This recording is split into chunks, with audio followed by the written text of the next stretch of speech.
Last में जो आपको एक लाइन लिखवाई थी उसमें ये था कि there are last term two under root I1 I2 cos phi is called interference term. There are two possibilities. तो फर्स्ट पॉसिबिलिटी देखिए जरा क्या लिखवाया था. बस ये था ना. There are two possibilities. उसमें फर्स्ट लिखे हैं. फर्स्ट लिखिएगा if cos phi remains constant with time.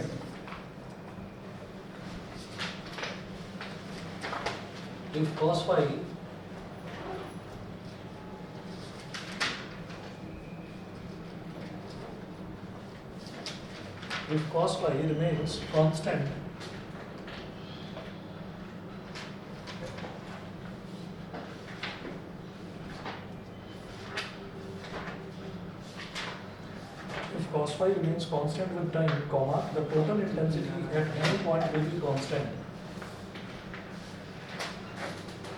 The total intensity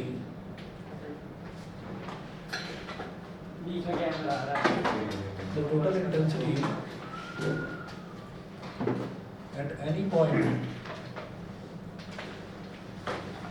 will be constant. Sir हाँ जी. Need of coherent sources for the production of interference pattern ये हमारा टॉपिक है. हाँ ये टॉपिक है कि कोहेरेंट सोर्सेज से ही इंटरफेरेंस पैटर्न क्यों मिलता है. इंटरफेरेंस पैटर्न का मतलब क्या है. देखिए एक चीज़ ये होती है कि हमने कोई भी लाइट का सोर्स लिया है. लाइट के सोर्स से हमें अलग अलग तरीके की रोशनी मिल सकती है. एक जिसको हम ना ज़्यादा ब्राइट कह सकते हैं ना ज़्यादा डार्क कह सकते हैं, ऐसी लाइट भी मिल सकती है, नॉर्मल लाइट. और एक ये है कि हमको ब्राइट स्पॉट्स मिले और डार्क स्पॉट्स मिले. तो ब्राइट स्पॉट्स का मतलब हो गया ब्राइट फ्रिंज, डार्क स्पॉट्स का मतलब हो गया डार्क फ्रिंजेस. तो वो ब्राइट और डार्क फ्रिंजेस ऑब्टेन करने के लिए मुझे कोहेरेंट सोर्स ही क्यों चाहिए वो बता रहे हैं यहाँ पर. कोहेरेंट सोर्स मतलब जहाँ पर हमारा या तो जीरो फेज डिफरेंस हो जितनी भी लाइट वेव्स प्रोड्यूस हो रही है, या कोई कांस्टेंट फेज डिफरेंस हो. समझ गए. ठीक है. तो वो चीज़ बता रहे हैं कि सिर्फ कोहेरेंट सोर्सेज की हेल्प से ही इंटरफेरेंस पैटर्न क्यों मिलता है. ठीक. तो इसके दो पॉइंट्स हैं. पहला है if cos phi remains constant with time, the total intensity at any point will be constant. The intensity will be maximum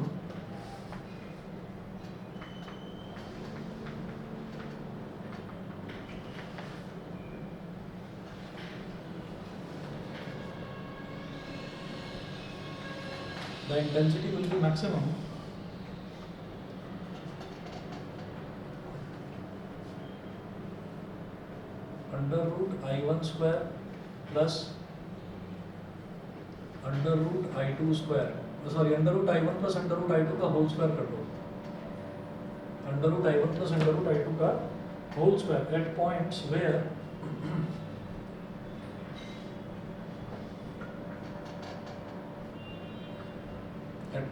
where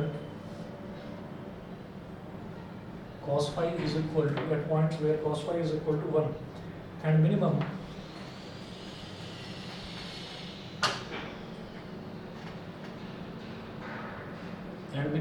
under root I1 minus under root I2 का whole square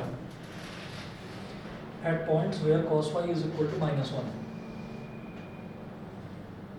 At points where cos phi is equal to -1. First of the sources in this case are coherent.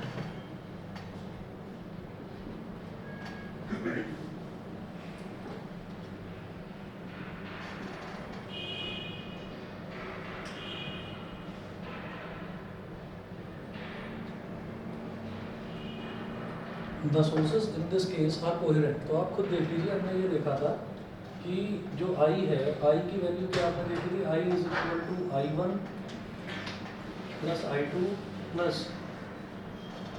2 under root I1 I2 cos phi. तो इसमें हमने 2 under root I1 I2 cos phi इसको हमने बोल दिया था कि ये इंटरफेरेंस टर्म है.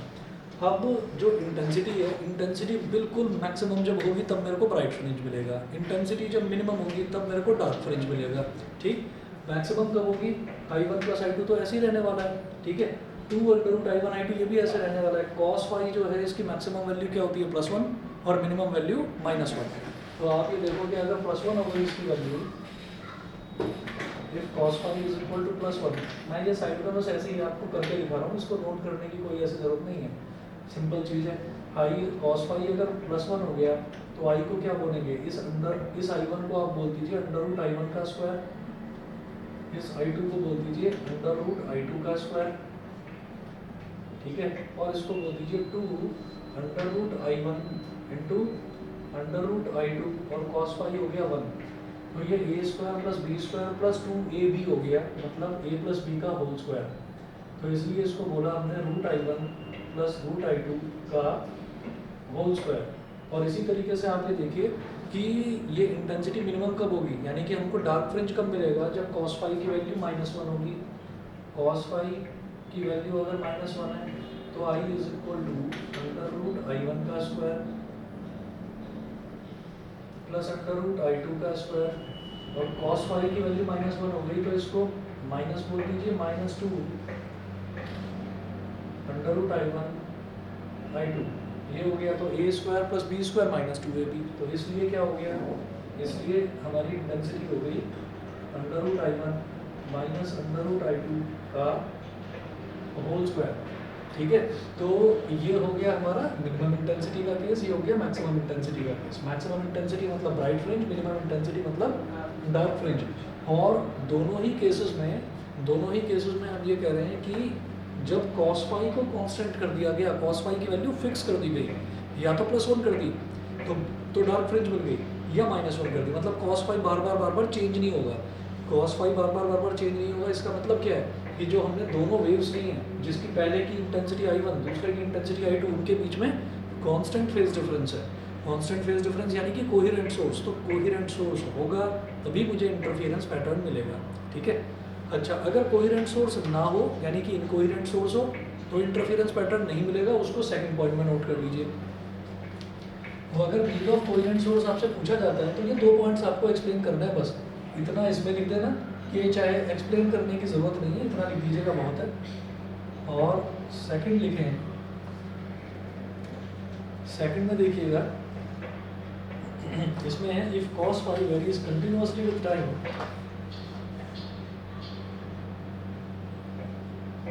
if cos phi varies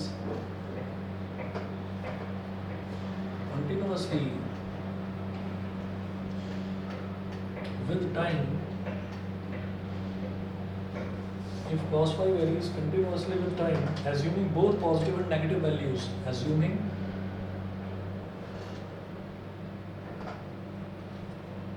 both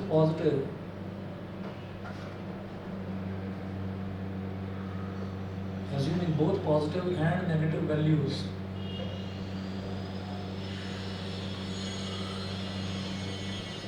if cos phi varies continuously with time, assuming both positive and negative values, comma, then the average value of cos phi will be 0.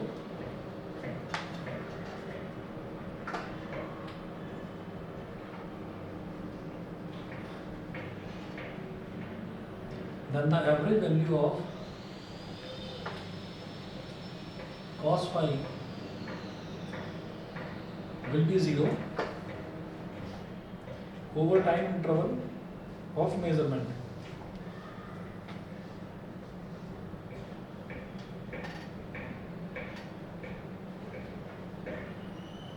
Over time interval of measurement, मतलब measurement का जो भी हम time interval ले रहे हैं उसमें cos phi की एवरेज वैल्यू 0 आ जाएगी। If cos phi varies continuously with time, continuously with time का मतलब क्या है कि जैसे जैसे टाइम बीतता जा रहा है, हमारा जो फेज है वो फेज बार बार चेंज होता जा रहा है। तो cos phi की वैल्यू सोचो कि cos phi की वैल्यू एक बार आ गई, मान लो +1, ठीक है, एक बार आ गई -1, एक बार आ गई। यहाँ पर हमने पहले केस में क्या बताया था, कोहेरेंट सोर्सेज के केस में, कि +1 है तो +1 ही है, -1 है तो -1 ही है, मतलब फिक्स हो गई वैल्यू cos phi की। अच्छा, लगातार अगर चेंज हो रही है तो लगातार चेंज होते हुए मैंने बोला एक बार +1 हो गई, एक बार -1 हो गई, एक बार +0.5, एक बार -0.5, एक बार प्लस का √3/2, एक बार माइनस का √3/2। तो जब मैं पूरा का पूरा एवरेज निकालूंगा, वो बार बार चेंज हो रहा है, तो वो बार बार जब वो हम वैल्यूज जितनी भी आएंगी उन सबको जब हम ऐड करेंगे, एवरेज निकालेंगे, तो वो 0 आ जाएगा, ठीक है। cos phi, हाँ सर ये फाई एंगल I1 और I2 के बीच का है। तो ये फेज डिफरेंस है I1 और I2 के बीच का। फेज डिफरेंस समझ रहे हैं? फेज हाँ। डिफरेंस मतलब कितनी देर बाद वो वेव आ रही है, और उसको फिर हमने सर्कुलर प्लेन पर प्रोजेक्ट करके देखा था, तो वो वाला एंगल है I1 first wave I2 second wave. I1 first wave I2 second wave. ठीक है, तो हम ये कहेंगे कि अगर अलग अलग बार बार वैल्यूज आती जा रही हैं, तो कॉस और साइन ये दोनों ही वेव्स ऐसी हैं कि ये अगर एक पॉजिटिव वैल्यू ले रही हैं, अगर कंटिन्यूसली चेंज हो रही हैं, तो देखिए कॉस की भी जो वेव बनती है ना, अगर मैं कॉस की वेव बनाऊं तो कॉस की वेव यहाँ से शुरू होती है, ऐसे चलती है, ऐसे इस तरह से। और साइन की अगर वेव की बात करें तो साइन 0 से स्टार्ट होता है, वो इस तरह से चलता है। तो इसका मतलब क्या है कि कॉस की अगर एक वैल्यू पॉजिटिव साइड जाती है तो एक नेगेटिव साइड जाती है, ऐसे ही साइन की पॉजिटिव साइड और नेगेटिव साइड। तो हम ये कहेंगे कि उसकी पॉजिटिव और नेगेटिव वैल्यूज दोनों आएंगी कॉस की, और फिर वो ये तब है जब फाई बार बार चेंज हो रहा है। अगर फिक्स कर दिया तो कॉस की एक ही वैल्यू आएगी कांस्टेंट। तो अगर वो बार बार चेंज हो रही है तो एक पॉजिटिव एक नेगेटिव, एक पॉजिटिव एक नेगेटिव वैल्यू आती जाएगी, और उस हिसाब से हमारा जो एवरेज वैल्यू है कॉस फाई की वो 0 हो जाएगी। उसके बाद आप नोट करेंगे then interference term averages to 0। Interference term मतलब ये वाली term, interference term then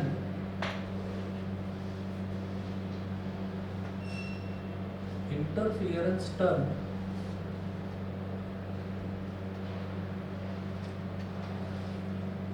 averages to 0। interference term का एवरेज 0 हो जाएगा। there will be same intensity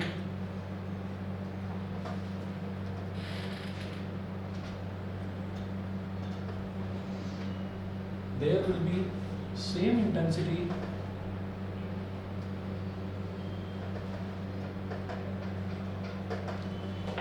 there will be same intensity I is equal to I1 plus I2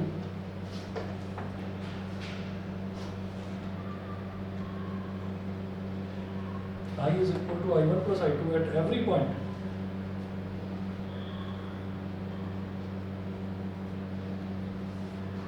at ये इधर का मिटा रहा हूँ ना,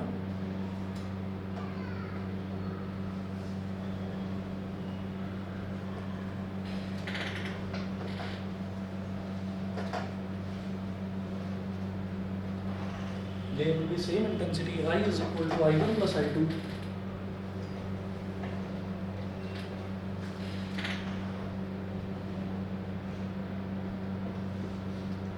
at every point, that is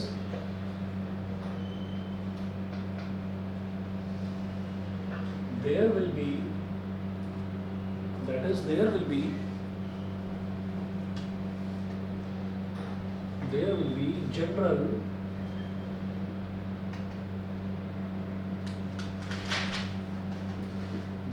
general illumination on the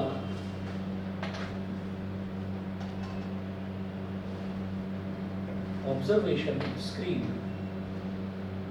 observation screen पर एक जनरल इल्यूमिनेशन होगा, मतलब एक जनरल लाइट होगी, ना तो कहीं पर डार्क मिलेगी ना कहीं पर ब्राइट मिलेगी, एक जनरल तरीके की रोशनी होगी। ठीक है, इसमें आप कहेंगे the two sources in this case are incoherent. The two sources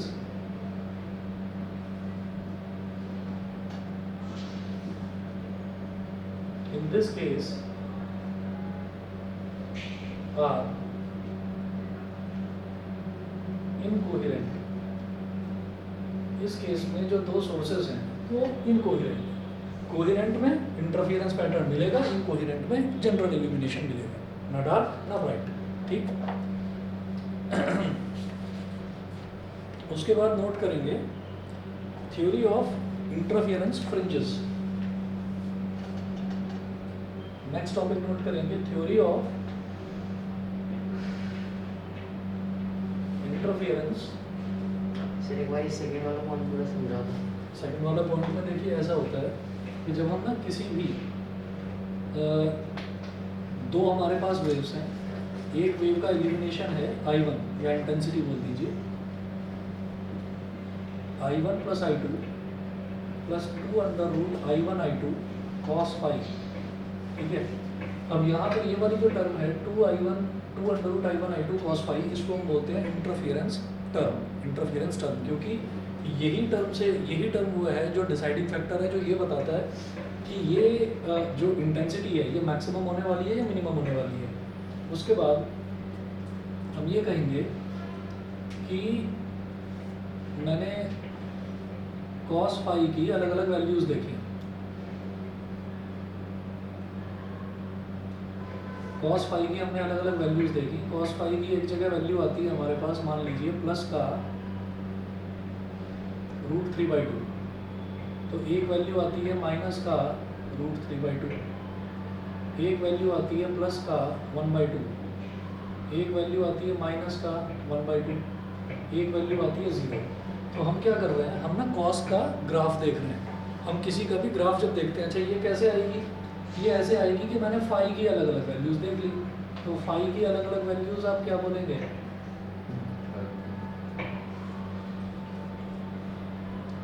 अलग अलग वैल्यू आपने देखी, तो कॉस के टेबल में √3/2 कहाँ पर आएगा, 30 डिग्री पर। तो ये 30 डिग्री हो गया। यहाँ का आएगा 30 + 180 यानी कि 210। ऐसे यहाँ पर 60 डिग्री पर 60 + 180 240, ये 90। तो मैंने ये देखा कि अलग अलग हम एंगल ले रहे हैं। तो अलग अलग एंगल जब हम लेंगे, और अलग अलग एंगल क्यों लेंगे, हमें एंगल लेने होते हैं 0 से 360 डिग्री के बीच के। तो आप अलग अलग एंगल लेते चले जाओ।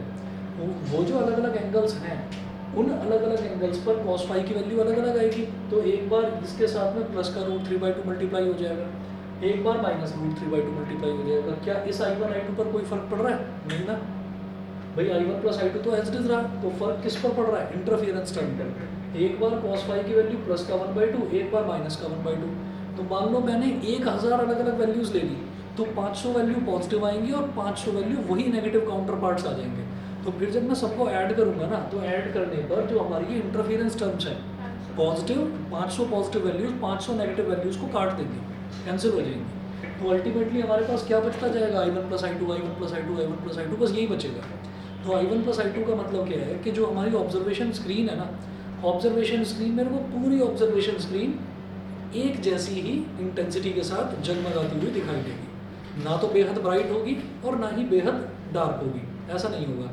लेकिन जब हम cos phi को फिक्स कर देते हैं, तो cos phi की वैल्यू अगर मान लीजिए मैंने फिक्स कर दी, +1 कर दी, तो cos phi की वैल्यू फिक्स करने पर मेरे को क्या मिलेगी, सिर्फ और सिर्फ ब्राइट फ्रिंजेस मिलेंगी, ब्राइट पैचेस मिलेंगे, मैक्सिमम ब्राइटनेस। वो उस जनरल इल्यूमिनेशन से ज़्यादा ब्राइट होगा। अरे समझ खो गया बीच में, ठीक है, पता नहीं कुछ सोच रहे थे। और √I1 - I2 का होल स्क्वायर मतलब डार्क फ्रिंजेस। डार्क फ्रिंज का मतलब कि बिल्कुल अंधेरा ही मिलेगा। तब हम ये देखेंगे कि लाइट सोर्सेज तो 2 यूज़ कर रहे हैं, तो 2 लाइट सोर्सेज यूज़ करने के बावजूद तो रोशनी मिलनी चाहिए थी, तो अंधेरा ही मिल रहा है। तो एक केस ऐसा भी होता है कि एक लाइट दूसरी लाइट को ही काट लेती है और आगे रोशनी मिलती ही नहीं है। होता होगा कुछ जो भी है, ठीक, समझ गए। अब आगे चलते हैं। अब आगे है थ्योरी ऑफ इंटरफेरेंस फ्रिंजेस।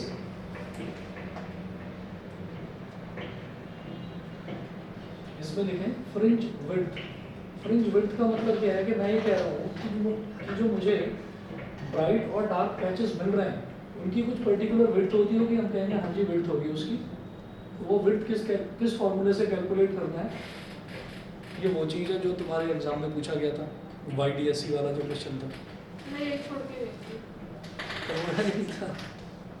चलिए जी, तो इसमें जो है मैं इधर वाला पोर्शन मिटा रहा हूँ। ये मिटा दो बेटा, सबने नोट कर लिया ना? ऑनलाइन वाले बता दें भाई। श्रुति, सचिका, वंशिका, कनिष्का, डीजे, एकांश।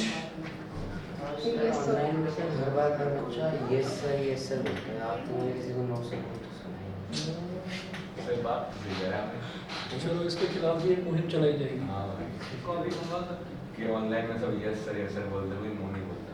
हाँ, कोई नहीं, मैं एक दिन ऑनलाइन आके नो बोल दूंगा। बड़े भाई। नया मुझे एक बात बताओ, हाँ सर। ये सब लोग पढ़ाई की सीरियसनेस को कब समझेंगे? सर जब वो मतलब जब हाथ से समय निकल जाएगा जब तब। वो दोपहर में क्रिकेट खेलेंगे सोसाइटी के दोस्तों के साथ। क्यों नहीं है?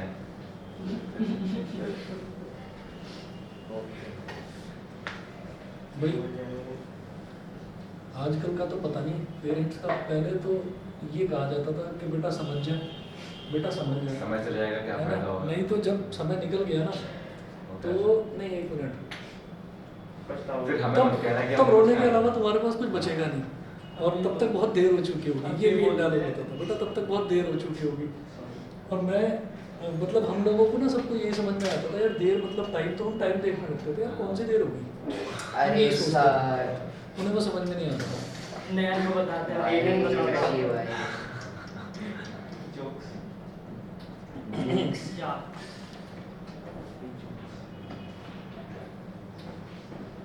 मैं लेवल के बाहर कर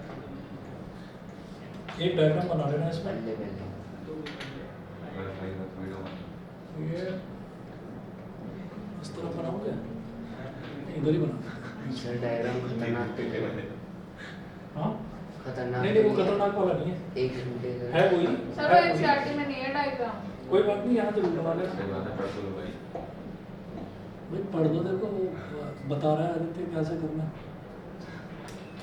स्टडी टिप्स का मैं देखती how to negative in physics. In Hindi. YouTube पे ऐसी वीडियो बहुत आती है।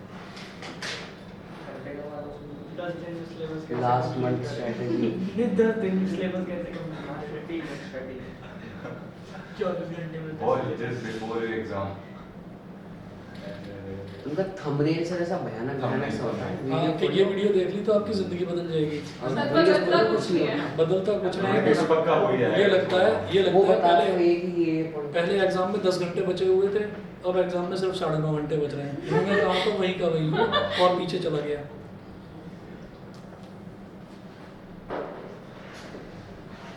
तो भी कर लेते थे एस मतलब सोर्स हो गया। हाँ ये बहुत इंपॉर्टेंट पॉइंट है कौन सा point? जो इसने बोला, खुद भी कर लेते तो वाला। क्या बात है? मैं कह रहा हूं खुद कर लेते तो समझ YouTube गए पर सर। लेक्चर ना दे दो कभी कभी ये ना ज्ञान की बातें कर देता है। गलती थोड़ा हो जाता है कभी। ऐसी गलती मैं करता रहूं मैं तेरा क्या नहीं चिंता मत कर भाई के लिए कुछ भी मतलब ये जो डायलॉगबाजी है इसमें, मतलब अगर आपको ना वो स्क्रिप्ट लिखने को दे दी जाए किसी फिल्म की, तो डायलॉग तो सुपर हिट लिख दोगे। सर डैमेज तुम कंट्रोल भी करना आता है ना धीरे धीरे हाँ डैमेज कंट्रोल करना आता है डैमेज कंट्रोल। Collateral damage है। मौसी डैमेज चलिए इसके बाद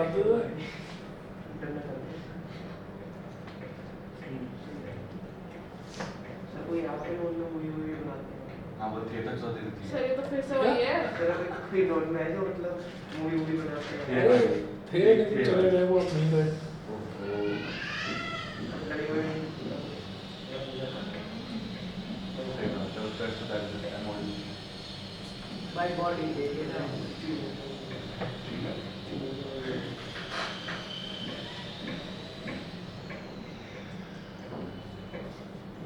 और अभी तो 2022 है ना, 24 तक तो अपनी फिल्म सिटी बन जाएगी ग्रेटर हाँ, नोएडा। Greater काम Noida। बड़ी स्पीड से चल रहा है, तो कहीं दूर जाने की जरूरत ही नहीं है।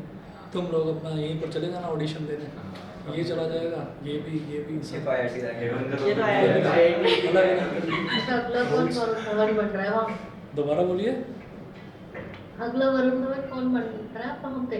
अरे बस बहुत सारे हैं यहाँ पर एक्टर। उत्कर्ष बन रहा है वरुण धवन नए को भी बना रहा है S1 चिंता मत S2 जो ये डायग्राम बना लीजिए एज इट इज। सर फिर से हाँ हाँ, तो ये डायग्राम तो बनाएंगे ना, बिना डायग्राम के समझ में नहीं आएगा। सर हमें ये बताइए फोटो कॉपी कर दीजिए सर कितनी देर लग जाएगी बस अभी 2 मिनट में बनने वाला है। ठीक है पहले भी हमें ये अभी रुक जा।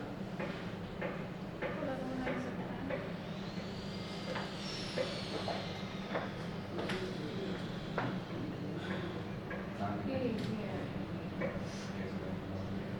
अरे सर ऐसा तो कुछ एनसीईआरटी में भी है। अरे तो स्केल दो। थोड़ा तो वही नहीं है। अच्छा एनसीईआरटी में जितने डायग्राम है वो सब कर रखे हैं क्या? यस सर वही तो करके गई थी। ये वाले भी कर लो।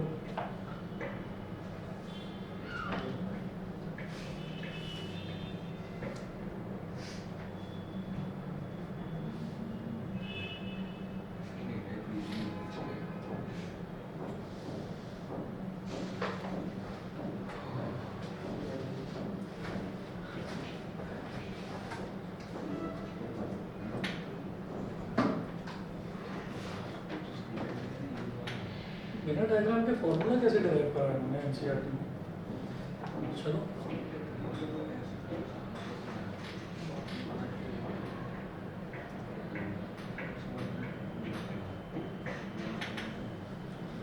हाँ जी, ये डायग्राम बना लीजिए। यहाँ पर वही है कि सबसे पहले तो एक मोनोक्रोमेटिक सोर्स ऑफ लाइट ऐसा है, यहाँ से अलग अलग तरीके की वेव्स निकल रही हैं। फिर हमने यहाँ पर एक स्लिट S1 एक स्लिट S2 छोड़ दी और यहाँ पर लगा दी एक स्क्रीन, ठीक है। अब इसमें से मैंने ये बोला कि अलग अलग तरीके की जो हमको फ्रिंजेस हैं वो मिल सकती हैं, ब्राइट फ्रिंज डार्क फ्रिंज मिल सकती हैं।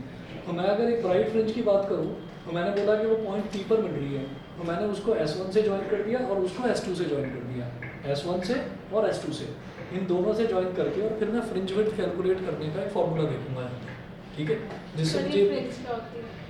फ्रिंज जो स्पॉट थोड़ा मतलब क्या बोलूँ उसको, Bright फ्रिंज spot. का मतलब ब्राइट फ्रिंज मतलब इतना मेरे को एक पैच बन रहा है, पैच समझ लीजिए, ठीक है। ये डायग्राम बना लेना भाई सभी, और इसके बाद आप नोट करें, बना हाँ ठीक है।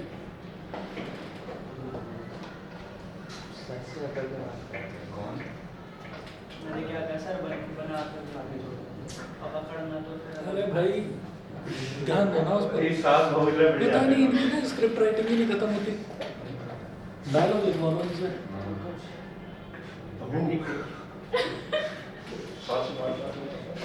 काफी एक्सपीरियंस है तुझे देखने में। देख रहा आजकल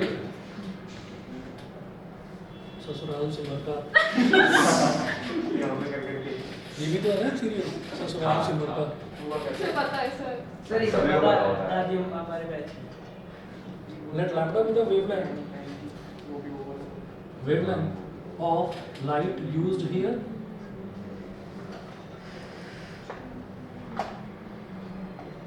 S1 and S2 be two narrow slits, B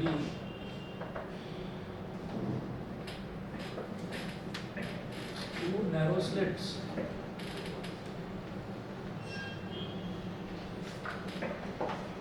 at equal distance from capital S. यहाँ S क्या है, हमारा सोर्स है, ये लाइट का सोर्स, सोर्स ऑफ लाइट होगी।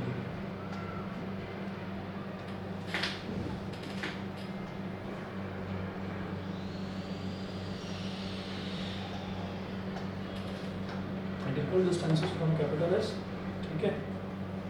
और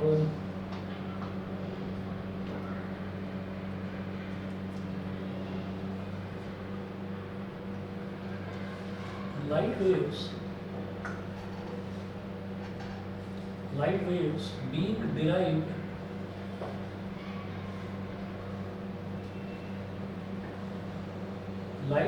being derived from the same parent source, यहाँ पर लिखना होगा, from the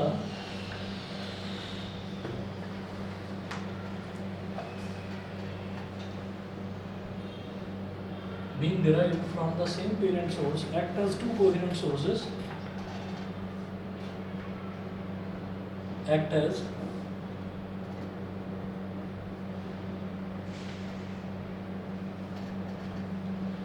being derived from the same parent source,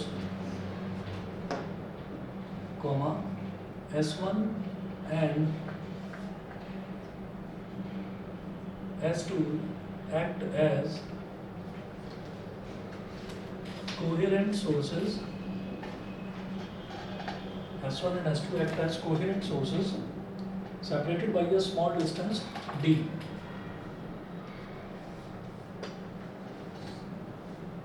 Separated by a small distance d. d लिखना small d वाला, small d. Full stop. Interference fringes are obtained. Next point लिखेंगे, interference fringes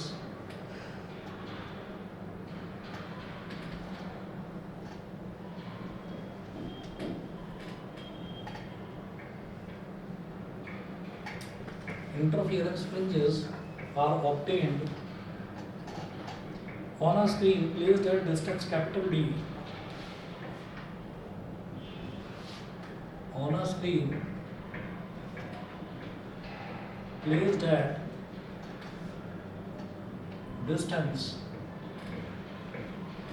capital D from S1 and S2. S1 and S2 मतलब slit 1 and slit 2.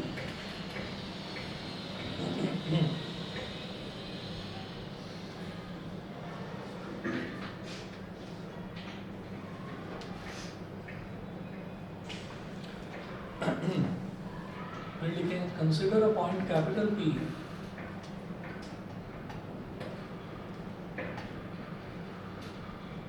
P on the screen. Consider a point capital P on the screen at a distance small x from the center O. At a distance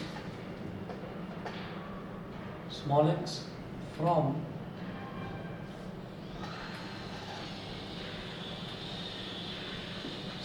from the center O. The nature of interference at point capital P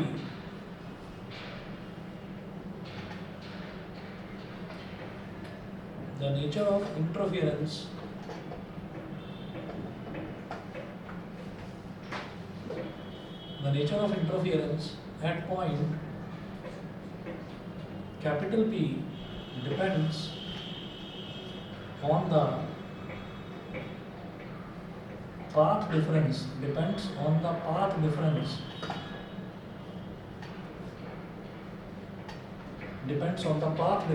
small p. अच्छा path difference क्या होता है? मैंने ये कहा कि यहाँ से सोर्स 1 से जा रही है ये लाइट वेव, यहाँ पर पॉइंट P पर टकरा रही है और सोर्स 2 से जा रही है, ठीक है? तो इन दोनों का डिफरेंस ये हमारा क्या रहेगा? Path difference. तो small p is equal to लिखिएगा S2p minus S1p। S2p minus S1p। अच्छा एक चीज़ और यहाँ से ये समझ में आती है कि ये 90 डिग्री वाला एंगल है, मतलब अगर मैं S1AP ट्राइंगल की बात करूँ तो राइट ट्राइंगल बनेगा, ऐसे ही S2BP ट्राइंगल की बात करूँ तो ये भी एक राइट ट्राइंगल बनेगा। तो हम ये कहेंगे कि from right triangle S2BP and S1AP, from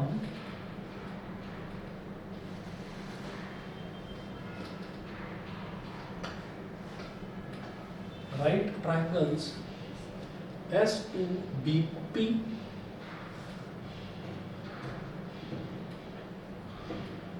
and S1AP, S2BP and S1AP, S2BP and S1AP, S2P square minus S1P square।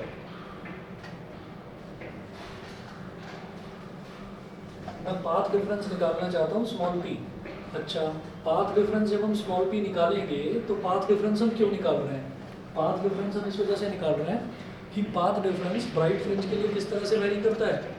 Lambda, 2 lambda, 3 lambda, 4 lambda, 5 lambda dot dot dot, जिसको हमने n लैम्डा बोल दिया था ब्राइट फ्रिंज के case में। Dark fringe के case में क्या था? Lambda by 2, 3 lambda by 2, 5 lambda by 2, तो ऑड मल्टीपल्स थे लैम्डा बाई 2 के, ठीक है? तो मैं स्मॉल p निकालूंगा और फिर उसमें देखूंगा ब्राइट फ्रिंज वाली जो फॉर्मूला था वो डाल दूंगा और एक बार डार्क फ्रिंज वाला डाल दूंगा, दोनों कंडीशन डाल देंगे, ठीक? तो हम क्या करेंगे, हम पाथ डिफरेंस निकालना चाहते हैं, तो पाथ डिफरेंस निकालने के लिए मैं क्या करूँगा कि क्योंकि राइट ट्राइंगल बनता हुआ दिखाई दे रहा है तो S2P स्क्वायर यानी कि इस वाले में S2BP में हाइपोटेन्यूज का स्क्वायर निकाला जा सकता है पाइथागोरस से, ऐसे ही S1AP ट्राइंगल में S1P का स्क्वायर। तो हम ऐसे करेंगे कि S2P square minus S1P square क्या हो जाएगा? सोचो जरा, S2P स्क्वायर यानी कि S2BP इस ट्राइंगल का हाइपोटेन्यूज, ये क्या हो जाएगा? बेस का स्क्वायर प्लस परपेंडिकुलर का स्क्वायर। बेस क्या है? कैपिटल D, कैपिटल D, तो लिखिएगा कैपिटल D का स्क्वायर प्लस जो परपेंडिकुलर है वो क्या है, आप देखिए यहाँ से लेकर यहाँ तक वाला डिस्टेंस स्मॉल एक्स है और यहाँ से यहाँ तक का d/2, तो x प्लस d/2 का स्क्वायर।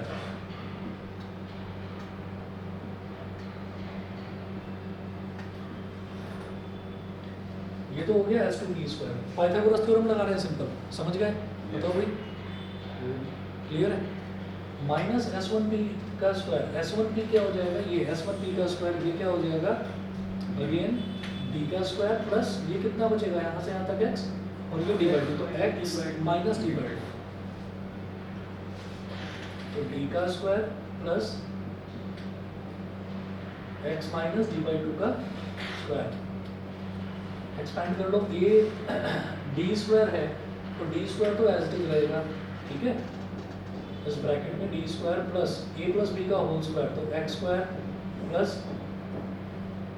d/2 का होल स्क्वायर यानी कि d स्क्वायर बाई 4, तो a square plus b square plus 2ab, तो 2 into x into d/2 minus ये हो गया d square a minus b का होल स्क्वायर, तो a square plus b square minus 2ab, तो 2 इंटू एक्स इंटू d/2, 2 से 2 cancel, इधर भी 2 से 2 कैंसिल, फिर ये जो ब्रैकेट से इनको एक्सपेंड करिए तो ये हो जाएगा d square plus x square plus d square by 4 plus xd minus d square minus x square minus d square by 4 और माइनस माइनस प्लस xd। तो देखिए प्लस का d स्क्वायर माइनस का d स्क्वायर प्लस का x square minus का x square plus का d square by 4 minus का d square by 4 cancel out, xd plus xd क्या आ गया 2xd, तो यहाँ लिखिएगा s2p का स्क्वायर माइनस s1p का square is equal to 2xd आ गया, ठीक है? क्या मुझे s2p का स्क्वायर और s1p का स्क्वायर चाहिए था? नहीं, दिखाई दे रहा है ना सबको? आउट ऑफ फोकस तो नहीं हुआ। ये वाला लास्ट वाला टर्म इधर एक्स स्क्वायर है,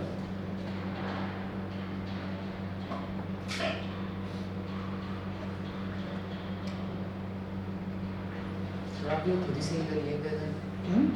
मतलब पहले खराब सा था ना, अभी भी कुछ ऐसे ही है। वो आया नहीं था शॉप वाला, वो क्या मैं नहीं जा पाया उसको, वो उनकी जो है पॉलिसीज कुछ चेंज हो गई, अब उन्होंने एक ट्रेनिंग सेंटर बनाया है अपना, वहाँ पर हमें खुद जाना पड़ेगा, तो मैं जाने अच्छा, पाया। ऐसा है? चलिए जी, तो ये हमारे पास आ गया 2xd आ गया। अब इसमें हम क्या करेंगे, मेरे को s2p square minus s1p square नहीं निकालना है, s2p माइनस s1p निकालना है, तो क्या करें, जैसे ये a square minus b square है तो a plus B into A minus B कर दो, यहाँ पर मैं इस तरफ कर रहा हूँ,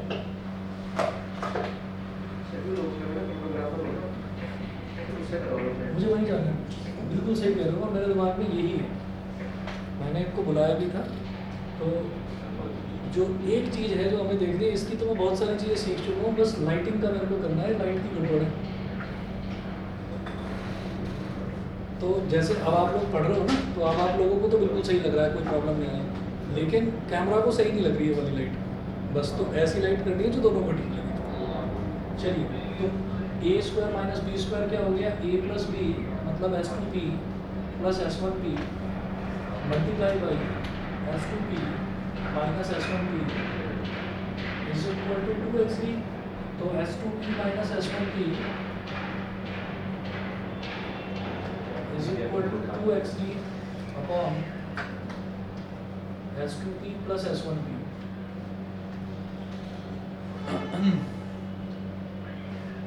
ठीक है, अब आप यहाँ पर एक लाइन नोट करेंगे, in practice the point capital P lies very close to capital O।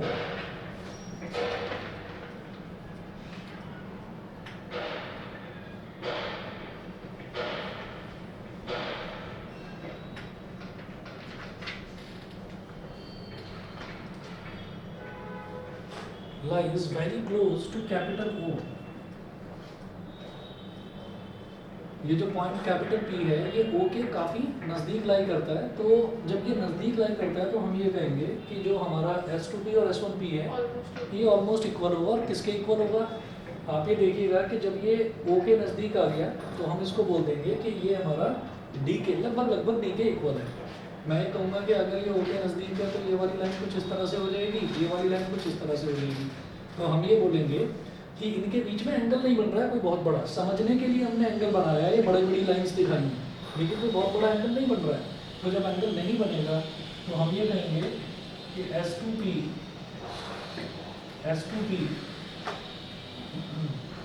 is equivalent to S1P is equivalent to capital D। तो ये लगभग कैपिटल D के बराबर हो जाएगा। दूसरा S2P माइनस S1P को मैं क्या बोलूँगा, path difference small p। Sir तो अगर S2P और S1P ऑलमोस्ट इक्वल है तो जीरो नहीं हो जाएगा? हाँ होना तो चाहिए जीरो ही, लेकिन उतने ज़्यादा इक्वल भी नहीं है, तो दोनों का जो डिफरेंस है, दोनों के डिफरेंस को हम जीरो ना मानते हुए हम इसको तो पाथ डिफरेंस मान लेंगे, है ना। और यहाँ पर ये कह देंगे कि जब दोनों को ऐड करेंगे तो लगभग वो D के बराबर होगी दूरी। अच्छा ये चीज़ जो है ना, ये चीज़ ऑब्जर्वेशन से देखी गई, ये ऑब्जर्वेशन से देखी गई कि S2P और S1P जो है वो उतना ज़्यादा फर्क डाल नहीं रहे, तो इस वजह से इन्होंने उसको D के बराबर मान लिया। ठीक, तो S2P माइनस S1P को बोल दिया पाथ डिफरेंस स्मॉल p, और इसको बोल दिया 2xD upon D plus D, मतलब P is equal to 2xD upon 2D, D से D cancel, P is equal to XD upon capital D के पास डिफरेंस आ गया। ठीक, उसके बाद हमें क्या करना है, हमें ब्राइट फ्रिंजेस और डार्क फ्रिंजेस की पोजीशन निकालनी है। तो पोजीशन कैसे निकालेंगे, एक बार पाथ डिफरेंस को n लैम्डा के बराबर रख देंगे, एक बार पाथ डिफरेंस को 2n-1 लैम्डा बाई 2 के बराबर रख देंगे। ठीक है, नेक्स्ट क्लास में करवा देता हूँ इसको, आज इतने के लिए।